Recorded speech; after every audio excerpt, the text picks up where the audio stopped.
Sekolah Dasar Cerdas Berkarakter. Yeay! Bagaimana kabar anak-anakku hari ini? Semoga anak-anakku semuanya dalam keadaan sehat ya. Hari ini kalian akan belajar bersama Bu Mei. Bu Mei ini berasal dari SDN Warukulon, Kecamatan Pucuk, Kabupaten Lamongan. Sebelum memulai pembelajaran, yuk kita berdoa dulu. Bismillahirrahmanirrahim.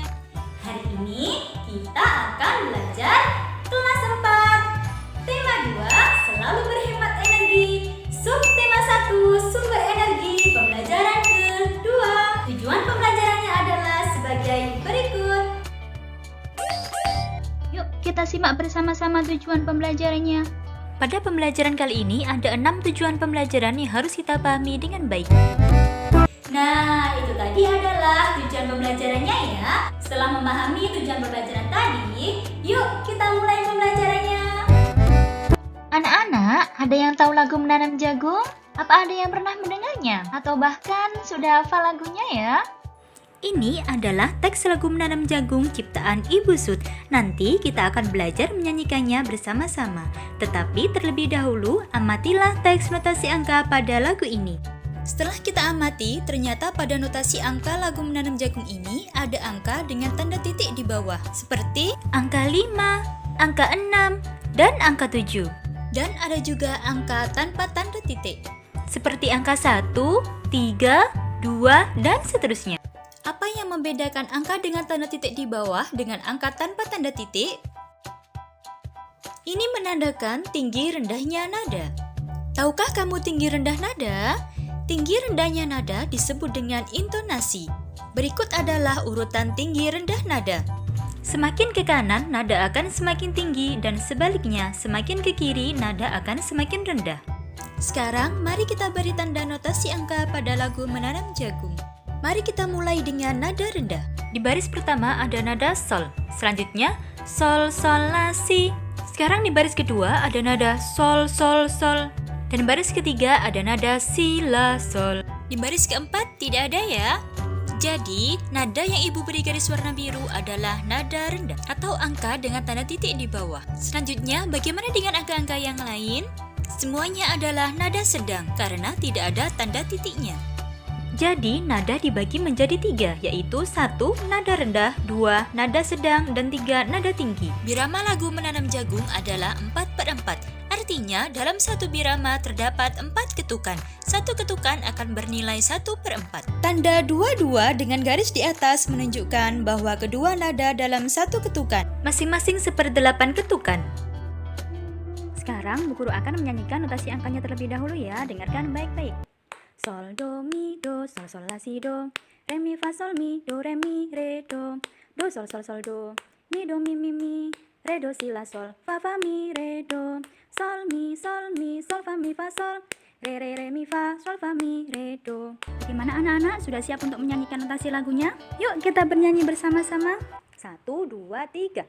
Ayo kawan kita bersama menanam jagung di kebun kita. Ambil cangkulmu, ambil pangkurmu, kita bekerja tak jemu-jemu. Cangkul, cangkul, cangkul yang dalam, tanahnya longgar jagungku tanam. Beri pupuk supaya subur, tanamkan benih dengan teratur. Jagungnya besar, lebat buahnya, tentu berguna bagi semua. Cangkul, cangkul, aku gembira menanam jagung di kebun kita. Yeay, tepuk tangan untuk kita semuanya. Sudah bisa kan menyanyikan lagu Menanam Jagung? Memang pintar anak Bu Guru. Selanjutnya, untuk menanam jagung, para petani pasti membutuhkan air. Apa manfaat air? Air juga bisa dimanfaatkan untuk menanam jagung. Selain untuk menanam jagung, apa saja manfaat air? Air bisa bermanfaat untuk manusia, hewan, dan tumbuhan. Bagi manusia, air bisa bermanfaat untuk minum, memasak, mencuci, mengairi sawah, membuat kolam, dan lain-lain. Sedangkan untuk hewan, air bermanfaat untuk menjaga suhu tubuh, menjaga tekanan darah, dan melancarkan pencernaan. Sedangkan untuk tumbuhan, air bisa bermanfaat untuk proses fotosintesis sehingga tumbuhan bisa tumbuh subur. Selain itu, air juga bermanfaat untuk sumber energi listrik atau pembangkit listrik tenaga air dengan menggunakan kincir air. Kita tahu bahwa air sangat penting bagi kita. Setiap orang berhak mendapatkan air bersih. Perhatikan gambar berikut. Apa yang dilakukan oleh anak perempuan itu dan apa yang dilakukan oleh anak laki-laki itu?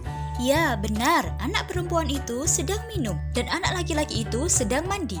Dari kedua gambar itu, mari kita jawab pertanyaan-pertanyaan ini ya. Mengapa anak tersebut minum? Karena ia haus.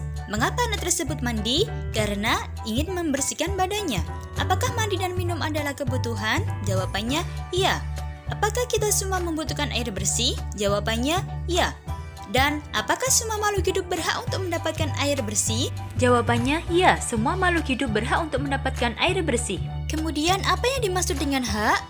Hak adalah segala sesuatu yang harus didapatkan oleh setiap orang yang telah ada sejak lahir atau bahkan sebelum lahir. Berikut adalah contoh hak. Yang pertama, hak untuk mendapatkan air bersih, untuk minum, untuk mandi, dan lain-lain. Yang kedua, hak untuk mendapatkan pendidikan. Yang ketiga, hak untuk mendapatkan udara bersih, dan seterusnya. Selanjutnya yang merupakan contoh bukan hak antara lain mencontek saat ulangan, tidak mematuhi guru, dan seterusnya. Setiap orang berhak mendapatkan air bersih. Untuk itu, setiap anggota masyarakat juga harus melaksanakan kewajibannya dengan baik. Seperti pada gambar A, para warga sedang membersihkan sungai. Dan gambar B, seorang anak sedang menutup keran jika air di bak telah penuh. Dari kedua gambar tersebut, mari kita jawab pertanyaan berikut. Apa saja dampak dari kegiatan pada gambar A dan gambar B? Dampak untuk gambar A, sungai menjadi bersih dan air bisa mengalir lancar. Sedangkan gambar B, air menjadi hemat dan tidak banjir. Selanjutnya, apa saja yang akan terjadi jika tidak melakukan seperti gambar A dan gambar B? Untuk gambar A, sungai bisa menjadi kotor sehingga air bisa tersumbat. Sedangkan untuk gambar B, maka akan boros air dan bisa menjadi banjir di kamar mandi. Pertanyaan selanjutnya, apakah kita harus melakukan seperti gambar A dan B? Jawabannya, ya, karena itu merupakan kewajiban kita. Apa yang dimaksud dengan kewajiban? Kewajiban adalah segala sesuatu yang harus kita laksanakan dengan penuh tanggung jawab. Berikut contoh kewajiban. 1. Membersihkan sungai. 2. Menutup keran jika air di bak telah penuh. Dan seterusnya. Sedangkan contoh bukan kewajiban. 1. Membuang sampah sembarangan. 2. Memilih ketua kelas. Dan seterusnya. Setelah memahami hak dan kewajiban, sekarang tulislah dalam diagram berikut. Ini tentang hak dan ini tentang kewajiban. Selanjutnya, perhatikan gambar berikut. Mari kita jawab bersama-sama ya. Kita mulai dengan pertanyaan yang pertama. Apakah dia sudah mendapatkan haknya dengan baik? Bagaimana anak-anak? Ya, untuk gambar nomor 1 jawabannya sudah. Ia sudah mendapatkan air bersih untuk menggosok gigi. Dan untuk gambar 2 jawabannya sudah. Ia sudah mendapatkan air bersih untuk mencuci piring. Selanjutnya, pertanyaan kedua. Apakah dia sudah melaksanakan kewajibannya? Jawabannya belum. Dia tidak mematikan keran air ketika menggosok gigi. Dan untuk gambar 2 jawabannya sudah. Ia sudah melaksanakan kewajiban mencuci piring ketika selesai makan. Dan pertanyaan ketiga, apa yang sebaiknya dia lakukan? Untuk gambar 1, sebaiknya dia menutup keran air ketika menggosok gigi, sehingga tidak menyebabkan banjir dan juga boros air. Dan untuk gambar 2, sebaiknya ia mempertahankan kebiasaannya berhemat air. Karena air merupakan salah satu energi yang paling penting bagi manusia. Setiap orang berhak mendapatkan air bersih. Kita wajib menghemat penggunaannya. Jadi, apa perbedaan hak dan kewajiban? Tabel tersebut adalah perbedaan hak dan kewajiban. Untuk yang pertama, hak adalah sesuatu yang kita terima, sedangkan kewajiban adalah sesuatu yang harus dilakukan. Perbedaan kedua, hak biasanya untuk diri sendiri, sedangkan kewajiban, sebagian besar kewajiban ditujukan untuk orang lain. Perbedaan ketiga, hak adalah apa yang didapatkan dari masyarakat, sedangkan kewajiban adalah yang kita lakukan untuk masyarakat. Itulah beberapa perbedaan hak dan kewajiban. Semoga anak-anak semuanya paham ya tentang tinggi rendah nada juga hak dan kewajiban kita. Sekian pembelajaran pada pagi hari ini ya. Semoga bermanfaat dan mari kita tutup bersama dengan bacaan hamdalah. Alhamdulillahirabbil alamin. Anak-anakku, selalu jaga kesehatan dimanapun kalian berada ya. Dan tetap semangat belajar bersama kelas digital Lamongan. Terima kasih. Wassalamualaikum.